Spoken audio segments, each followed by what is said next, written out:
At yan na ang hamon ko sa gobyerno. Wala ng iba. Walang interesado patalsikin si Marcos, walang interesado sa gobyerno na patumbahin mo. Huwag ko yan, kay dumaan ako ng presidente, pati gobyerno ko ito.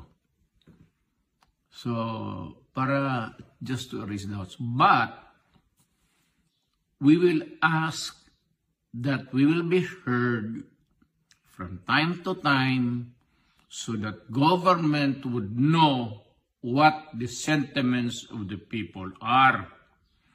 And whether the sentiments or not, totoo man o hindi, makinig lang kayo. Total kung mali, hindi sabihin ninyo, kapag mali, wala naman kami magawa. Sabihin niyo tama, wala rin kami magawa. Just the right to be heard. Yan ang importante sa Constitution. The right to be heard. Period. Maraming salamat.